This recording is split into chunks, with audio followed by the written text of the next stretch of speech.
आज हमारे बीच हैं योगी दहिया जी, जो आम आदमी पार्टी के राष्ट्रीय कार्यकारिणी सदस्य हैं। आइए चर्चा करते हैं योगी दहिया जी से। जी योगी दहिया जी, अभी चुनाव से ठीक पहले प्रदेश के मुख्यमंत्री योगी आदित्यनाथ जी ने कहा बटेंगे तो कटेंगे। इस पर क्या कहना आपका, क्या है ये? नमस्कार, मैं योगेश दहिया, आम आदमी पार्टी सहारनपुर से। देखिए, आपने बहुत सामायिक सवाल किया है कि जो प्रदेश के मुख्यमंत्री जी हैं, उन्होंने एक नारा दिया है, बटेंगे तो कटेंगे। भारतीय जनता पार्टी शुरू से एक सांप्रदायिक पार्टी रही है। चाहे वो 2002 का चुनाव गुजरात का हो, उसके बाद 2014 का लोकसभा हो, 19 का लोकसभा हो, और अब चाहे 2027 के आने वाले चुनाव हैं, 29 का चुनाव है, और ये जो उपचुनाव है, इसमें भी आप अगर नारे को ही ढंग से समझ ले तो उनका जो शब्द है उसका मतलब यह है कि अभी तक बटे नहीं है। वो बांटना चाहते हैं आप लोगों को, और जब बटोगे तो कटोगे।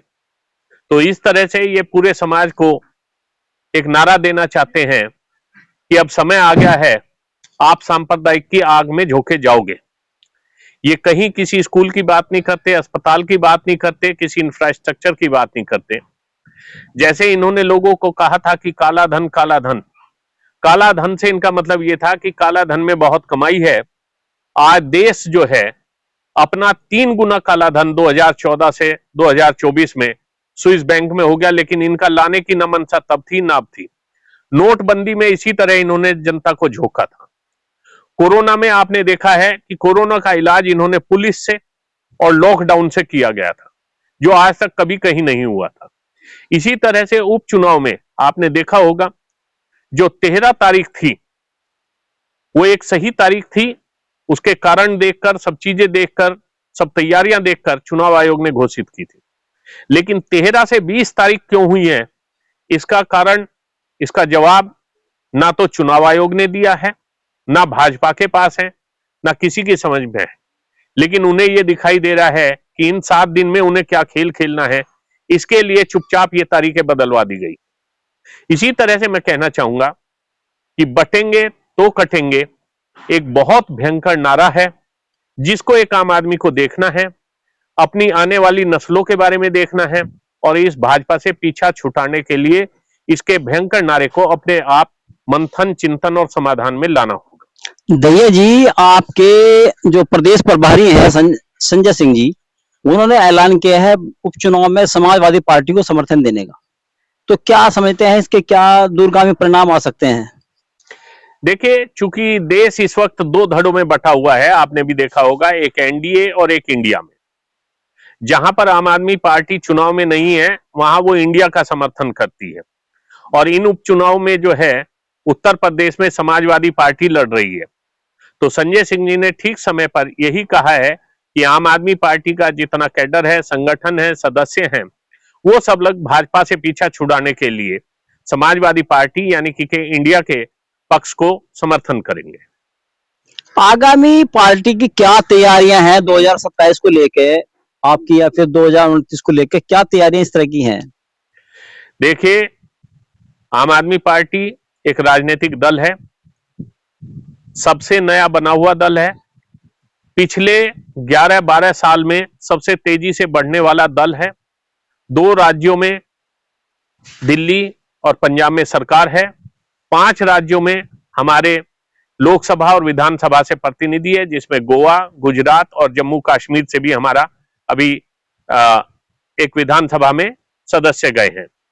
इसी के साथ उत्तर प्रदेश चूंकि बहुत बड़ा प्रदेश है, इसी को सोचते हुए कल से हमारे यहाँ सदस्यता अभियान चलाया गया है, और इसमें उत्तर प्रदेश में 50 लाख सदस्य बनाने का एक जो टारगेट है वो फिक्स किया गया है। बूथ लेवल तक, ग्राम के आखिरी छोर तक कैडर और संगठन बनाने का काम किया जा रहा है। 2027 में पूरी तरह से 403 सीटों के लिए तैयारी शुरू कर दी गई है, और 2029 के लिए तो पूरे भारत में आगामी लोकसभा के लिए राष्ट्रीय स्तर से संकेत है कि 2014 की तरह पूरी तरह से हम शायद भाजपा और कांग्रेस से ज्यादा उम्मीदवार खड़े करेंगे। दहिया जी, बेरोजगारी और महंगाई से क्या इत्तेफाक रखते हैं आप, है या फिर विपक्ष का एक कहना है सिर्फ? नहीं नहीं, दुनिया में अगर सबसे तेजी से बेरोजगारी कहीं बढ़ रही है तो वो हिंदुस्तान में है। महंगाई है वो सबसे ज्यादा है, टैक्स की मार है तो वो सबसे ज्यादा है, भ्रष्टाचार है तो वो सबसे ज्यादा है, और सबसे बड़ी बात तो ये है कि अंतरराष्ट्रीय स्तर पे अगर आप देखें तो भूखमरी और यहां तक कि पर्यावरण का प्रदूषण वो भी हिंदुस्तान में सबसे ज्यादा है। दुनिया के जो सबसे ज्यादा प्रदूषित देशों की लिस्ट है उसमें 90% जो है भारत के शहरों की गिनती है। दहिया जी, प्रदेश में ये क्या कहेंगे, ये तो यहाँ सहारनपुर की अगर बात करें तो ऐसी क्या प्रमुख समस्याएं हमारे यहाँ सहारनपुर में है जिनका निस्तारण हो जरूरी है, जो काफी समस्या लंबित हैं? ऐसी कौन कौन समस्या देख रहे हैं जो सरकार अभी तक नहीं कर पाई इसको? देखिए, बहुत सारी मूलभूत जरूरतें हैं। आम आदमी की अगर जरूरतों की बात आप करें तो भ्रष्टाचार, बेरोजगारी, ये सब तो थे ही थे। बस अड्डा यहाँ पर एक ऐसी परेशानी का सबब है कि कभी तो वो 3 जगह चला जाता है, कभी फिर वो 1 जगह कर दिया जाता है, और अब तक भी हमारे परिवहन विभाग के पास या यूपी रोडवेज के पास अपनी कोई जगह यहाँ पर नहीं है। वो कभी आवास विकास की जमीन में चला जाता है, कभी नगर निगम की जमीन में चला जाता है। इसके अलावा अगर आप शिक्षा पे बात करें तो प्राथमिक विद्यालयों की हालत ये है कि नगर के करीब 1.5 लाख बच्चों के लिए मात्र 40 प्राथमिक स्कूल रह गए, और वो भी सिमटकर 11 जगहों पर आ गए। और अभी सुनने में तो ये आ रहा है कि इनमें से भी करीब आधे जो है बंद होने जा रहे हैं। तो देश का युवा, देश का बच्चा, देश का भविष्य कैसे शिक्षित होगा, ये बहुत बड़ी बात है। इसके अलावा किसानों की समस्याएं अगर आप देखें तो किसानों की समस्याओं में हालात ये हैं कि गन्ने का भुगतान नहीं हो रहा है। जैसे ही अब रबी की फसल की समय आया है तो डीएपी, एनपीके, इन सब की मारामारी चल गई है, और बहुत सारी चीजें ऐसी हैं, युवाओं को रोजगार की जरूरत है वो नहीं है। कारीगरों के लिए यहाँ पर जो लकड़ी उद्योग था वो बंद होने के कगार पर है। कभी 1400 करोड़ का व्यापार होता था जिसे आज 4000 करोड़ और 5000 करोड़ पर जाना चाहिए था, वो सिमट कर 250 और 300 करोड़ पर आ गया है। तो महिलाओं की समस्याएं देखें तो वो उससे भी बड़ी है।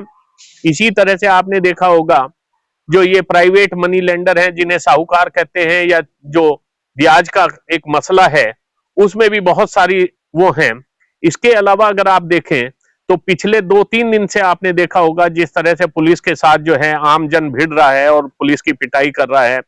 पुलिस के इकबाल पर भी एक बहुत बड़ा प्रश्न चिन्ह है। मैं नहीं जानता कि सरकार और हमारे जनप्रतिनिधि इस पर क्या कर रहे हैं, लेकिन ये बहुत समस्याएं हैं और दिन प्रतिदिन ये समस्याएं बढ़ती जा रही हैं। दहिया जी, आपने मानव से बात की, इसके लिए बहुत बहुत धन्यवाद। धन्यवाद।